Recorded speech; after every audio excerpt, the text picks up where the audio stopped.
So Angel Garcia's life started with him being placed in a cardboard box with all of his papers and left in an alley.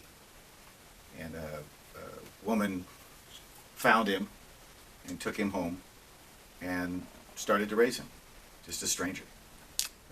He spent the first 4 or 5 years of his life with this stranger who just, saw this baby in a cardboard box in an alley. And then about 5 years later, his mom needed, or got in trouble because she was still collecting the welfare on him. And so she tracked him down and brought him home. And Angel's story is an example of the need to be with our young people as long as it takes for the healing that they need to be able to be with themselves. There's some kind of a phenomenon out there where funding for programs is all to fix a kid in 6 months and then move on and fix some more. And Angel's, we met him 10 years ago. Saturday night I took him to the airport to fly back to Mexico for his life that he's ready to fully step into. So D.H. Lawrence said, "I am not a mechanism, an assembly of various sections, and it is not because the mechanism is working wrongly that I am ill. I am ill because of the wounds to the soul, to the deep emotional self. And the wounds to the soul take a long, long time.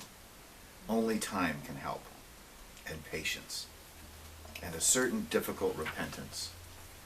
Long, difficult repentance, realization of life's mistake, and the freeing oneself from the endless repetition of the mistake, which mankind at large has chosen to sanctify." We really need to disabuse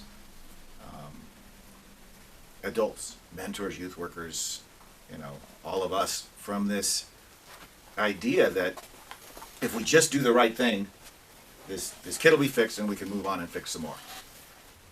In Angel's case, he came to us a pretty broken young man. Julio will remember the first time that he showed up with hair dyed, it was like gold, long, and in his face so you could not see his face. And squeaky voice, and you could tell this is a kid who just wanted to disappear.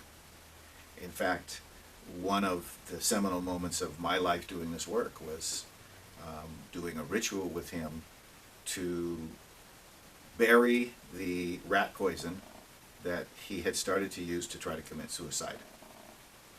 And called me, and he thought better of it, and told me what he was doing.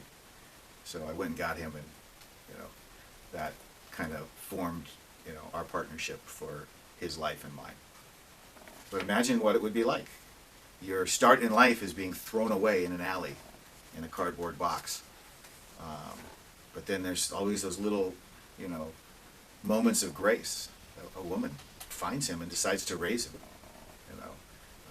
and then back into the cauldron when his mom decides to take him back into the household. And then growing up a gay boy in South Central Los Angeles with 2 gangbanger brothers who tortured him. And the day he finally came out at about 17 or 18 or something like that to his family, who everybody in the world that saw this young man knew he was gay on sight. Okay? There was no secret that he was gay, but he never had the audacity to actually say it. And the day he said it at home, his brothers beat him up and his mom kicked him out. So we're not going to take somebody like that in for 6 months and fix him and say, okay, go live your life. And so he frustrated the hell out of me a million times. And he came and went. And then he found a boyfriend who was undocumented and moved back to Mexico with his boyfriend. And I'm praying, stay there. Because we're riding back and forth, and he's talking about his life there. And he had a house, and he had a job, which he could never find here. And he was doing relatively well, but he kept moving back home, because we always seek the parents' approval. And he would move back home, go through a little bit of hell, go back to Mexico. And after several trips back and forth, this latest trip, he was here for like a week. I picked him up at the airport, drove him to the projects where his mom was living with his older brother and two teenage kids. That same night he called me and said, "This place, I can't stay here. This is horrible." And so we started making plans, and Hugo got involved and started to look for alternative housing for him and stuff. And then out of the blue, he calls and says, "I'm ready to go home." And I'm in Mexico. And he said, "I have my mom's blessing." And just like, it was like the weight of the world just lifted from his shoulder. He knew that he was finally free to be who he was. And he just wanted all of his life. He doesn't know his dad, but all of his life he wanted his mom's blessing. And she finally gave it to him. And she said, "You're my son. I love you. Go live the life you need to live." And it was one of the most beautiful moments I've had in a long time. So driving him back to the airport was a celebration.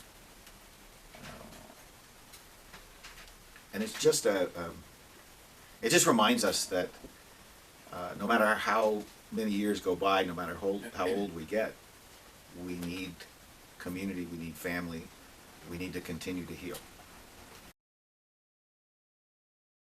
Okay, if it wasn't for YMC and Tony, I probably wouldn't be here today. My life has been crazy since I was a little kid. I've been through so much. Being an LGBT youth in South Central is so hard, especially not being accepted by my family members. It's even more horrible. I grew up in a household where there were like gangbangers. So imagine me, like LGBT youth with gang members. That was not a perfect combination. I just kept going back through everything. Like they were doing drugs, and I wanted to do drugs, and I was doing drugs, and then I became anorexic and bulimic. So when I joined YMC, like everything changed. Like they believed in me, they wanted to help me, they put me on the right path. And if it wasn't for them, I'd probably be dead today. And I'm glad I can stand here and be who I am. It's thanks to Tony and YMC that I can be the man that I am today.